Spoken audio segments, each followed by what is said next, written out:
Записываю это видео для всех русских. Это мое такое, наверное, прощальное видео на эту тему.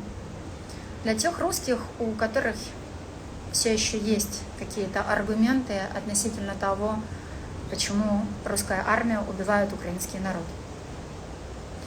И сегодня мне уже не интересно, ни где мы были, когда Донбасс убивали, не наш президент наркоман в вашей голове, не нацисты, придуманные в ваших головах, не вся эта пропаганда, которая в вашем телевизоре.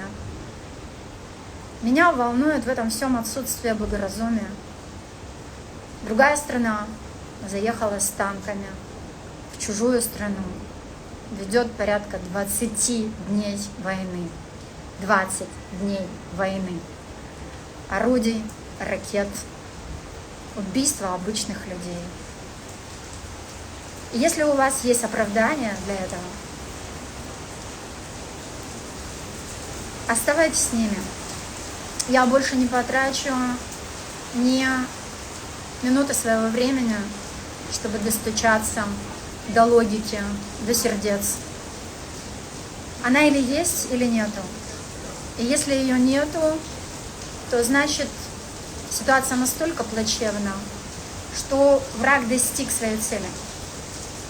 Нашими жизнями, нашими руками на протяжении веков разрушали связь между славянами. Им это удалось. Они добрались до ядра, до русских и до украинцев. Мы пришли в точку невозврата. Есть вещи, которые простить нельзя. На уровне человека. Когда я читаю ваши посты относительно того, что нужно принять, нужно примириться, как ты накроешь стол для своего брата, если он заехал на танке? Как ты можешь обнять свою сестру, если тебе поломали руки? Сегодня эти пожелания и нравоучения звучат как оскорбление. Врагу удалось, к сожалению, тому тайному врагу, который затеял всю эту игру, и марионетками, в руках которого мы все с вами находимся, сделать свою работу. За свое пробуждение мы все дорого заплатим. Украина платит свою цену. Это цена физическая. Разрушены наши дома, убиты наши сыновья, страдают и убиты наши дети. То, что сегодня происходит в моей стране, ад. Ад, который принесла русская армия. И это не Путин. Путин отдает приказы, убивают русских. Но Украина заплатит, мы уже заплатили, свою цену за то, что мы пробуждаемся, за то, что мы вспоминаем, кто мы, за то, что мы видим, кто мы. России предстоит заплатить свою цену. И в отличие от физической и материальной цены, это цена душа. Загубленная душа и дух рабства, которым настолько легко управлять, что телевизионная пропаганда просто лишила людей здравомыслия, закрыла их сердца, что дух стал рабом в руках очень незначительного количества людей, у которого нет свободы выбора, голоса, у которого нет права на свое мнение, у которого есть единое общее мнение, которое называется телевизор.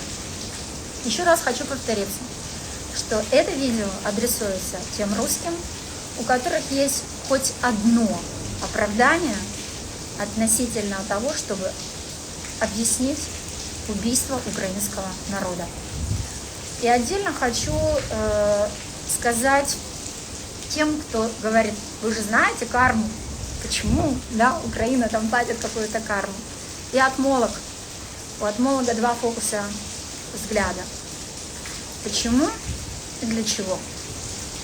И в этот раз для меня в этой священной войне эти два полюса соединились, потому что забыли, кто мы, и для того, чтобы вспомнить и пробудиться.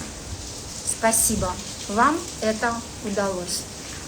Но, увы, последствия, те далеко идущие последствия, которые уже распаковались, рассоединяют нас на достаточно большой период. Но есть точно те души, которые с нами, которые здравомыслят, которые сочувствуют, которые заслуживают на лучшую страну, на лучшее управление, и которые дождутся обязательно другого правителя, и благодаря которым, возможно, спустя какое-то время слово «русский» будет хоть как-то очищено на территории этой планеты. Потому что сегодня практически все, что я слышу, ход собакам и русским запрещен. Идет разрушение русских в первую очередь. Неужели не видно, что запущена программа самоуничтожения? Мое сердце плачет за мой народ, мое сердце плачет за русский народ. Но я абсолютно не плачу за теми, кто во всем этом ужасе остается хоть с каким-то оправданием относительно того, почему можно оправдать убийство украинского народа. Всем этим своим подписчикам, случайно зашедшим, я говорю не до свидания, я говорю прощайте. Всем остальным добро пожаловать.